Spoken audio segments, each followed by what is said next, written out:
ભાજપના રાષ્ટ્રીય અધ્યક્ષ નીતિન નબીને ગુજરાત સહિત 3 રાજ્યોમાં નવા રાજ્ય પ્રભારીની નિમણૂક કરી છે। ગુજરાત ભાજપના નવા પ્રભારી તરીકે રાજ્યસભા સાંસદ અને ભાજપના નેશનલ હેડક્વાર્ટર ઇન્ચાર્જ તરુણ ચુંગને જવાબદારી સોંપવામાં આવી છે। આ નિમણૂક તાત્કાલિક અસરથી અમલમાં આવશે।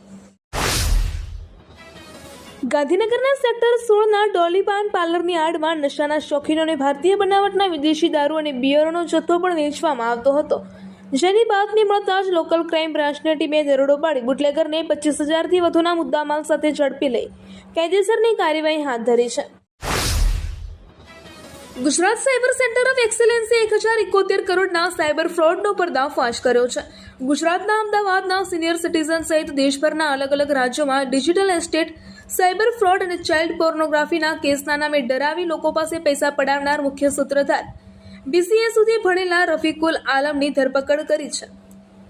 એસપી વિવેક ભેડાએ જણાવ્યું કે તપાસમાં કુલ 1,090 સાયબર ગુનાઓનો ભેદ ઉકેલાયો છે। આરોપી ચાઇનીઝ ક્રિમિનલ સાથે ડાયરેક્ટ સંપર્કમાં હતો। ગુજરાત સરકાર દ્વારા તલાટી કમ મંત્રી અને મહેસૂલી તલાટીની કામગીરીનું સ્પષ્ટ વિભાજન કરવામાં આવ્યું છે। પંચાયત વિભાગ અને મહેસૂલ વિભાગ દ્વારા બંને કેડરની ફરજો અને જવાબદારીઓ નક્કી કરતો જોબ ચાર્ટ જાહેર કરવામાં આવ્યો છે। અગાઉના સંબંધિત ઠરાવો રદ કરી નવી કાર્યપ્રણાલી અમલમાં મૂકવામાં આવી છે। પંચાયત વિભાગના મંત્રી ઋષિકેશભાઈ પટેલે જણાવ્યું કે રાજ્યમાં મહેસૂલી તલાટીઓની નિમણૂક થયા બાદ લાંબા સમયથી પંચાયત તલાટી અને મહેસૂલી તલાટીની કામગીરી અલગ કરવાની રજૂઆતો થતી હતી। આ બંને કેડરની કામગીરી અલગ થતાં એક જ વ્યક્તિ પર 90થી 100 જેટલી કામગીરીનો બોજ રહેવાને બદલે જવાબદારીઓનું સ્પષ્ટ વિભાજન શક્ય બનશે। ચર્ચા બાદ બંનેના જોબ ચાર્ટ અલગ કરવામાં આવ્યા છે। ગાંધીનગર જિલ્લાના રણાસણ ગામ નજીક નેશનલ હાઈવે 48 પાસે આવેલી એક લેબર કોલોનીમાં ચાલતા હાઈ પ્રોફાઇલ જુગારધામ પર ડભોડા પોલીસે દરોડો પાડી સપાટો બોલાવ્યો છે। પોલીસે સ્થળ પરથી 11 હાઈ પ્રોફાઇલ જુગારીઓને ઝડપી પાડી 6.69 લાખની રોકડ રકમ, મોંઘાદાટ મોબાઈલ ફોન અને 4 વ્હીલર વાહનો મળીને કુલ 1.4 કરોડથી વધુનો મુદ્દામાલ જપ્ત કર્યો છે। પવિત્ર શ્રાવણ માસના પ્રથમ સોમવારે વહેલી સવારે મહાદેવ દર્શન કરવા જઈ રહેલા એક વૃદ્ધને પૂરઝડપે આવી રહેલા કાર ચાલકે ટક્કર મારતા કમકમાટી ભર્યું મોત નીપજ્યું છે। ગાંધીનગર તાલુકાના અંબાપુર ગામના 76 વર્ષીય વૃદ્ધ શાહપુર બ્રિજ નજીકથી રોડ ક્રોસ કરી રહ્યા હતા ત્યારે બેફામ કાર ચાલકે તેમને જોરદાર ટક્કર મારી હતી। આ અકસ્માત સર્જી કાર ચાલક ફરાર થઈ જતા ઇન્ફોસિટી પોલીસે કાર ચાલક વિરુદ્ધ ગુનો નોંધી વધુ તપાસ હાથ ધરી છે। ચોમાસાની ઋતુ દરમિયાન ડેન્ગ્યુ, મલેરિયા અને ચિકનગુનિયા જેવા વાહકજન્ય રોગચાળાને અટકાવવા માટે ગાંધીનગર મહાનગરપાલિકાના આરોગ્ય વિભાગ દ્વારા મોન્સૂન એક્ટિવિટી અંતર્ગત સઘન તપાસ ઝુંબેશ હાથ ધરવામાં આવી રહી છે।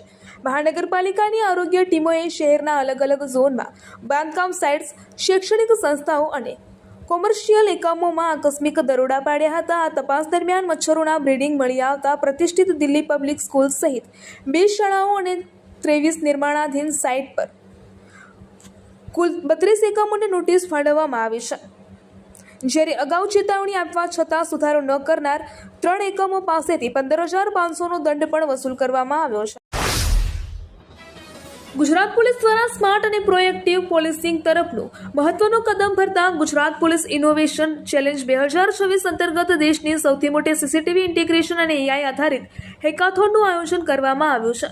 રાજ્યના પોલીસ વડા GS મલિકના માર્ગદર્શન હેઠળ યોજાનારી આ હેકાથોનમાં દેશભરમાંથી ઇનોવેટર્સ, સ્ટાર્ટઅપ્સ, ટેકનોલોજી કંપનીઓ, ડેવલપર્સ અને સંશોધકો ભાગ લઈ શકશે।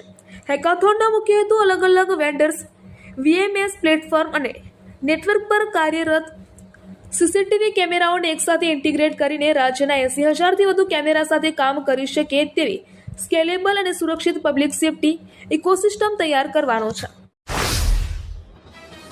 ખાખીના નશામાં નિર્દોષ શ્રમજીવીઓ પર સત્તાનો દુરુપયોગ કરનાર પોલીસ કર્મીઓ પર ગાંધીનગર જિલ્લા પોલીસ વડાએ દાખલારૂપ અને કડક કાર્યવાહી હાથ ધરી છે।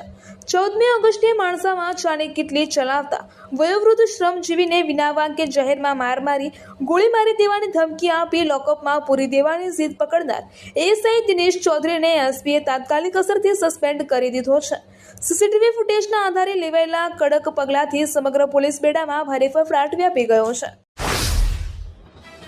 ગુજરાતમાં એઆઈ અને ઓટોમેશન ક્ષેત્રે કુશળ માનવબળ તૈયાર કરવા માટે રાજ્યના વિજ્ઞાન અને પ્રૌદ્યોગિકી વિભાગ તથા વૈશ્વિક ટેકનોલોજી કંપની ઓટોમોશન એન્વાયર વચ્ચે ગાંધીનગરમાં MOU કરવામાં આવ્યું છે. મંત્રી શ્રી અર્જુનભાઈ મોઢવાડિયાની વિશેષ ઉપસ્થિતિમાં થયેલા આ કરારમાં કંપની આગામી 10 વર્ષ દરમિયાન યુવાનોની તાલીમ, ક્ષમતાવર્ધન અને એઆઈ સંબંધિત વિવિધ પહેલ માટે અંદાજે ₹100 કરોડ સુધીનો સહયોગ આપશે.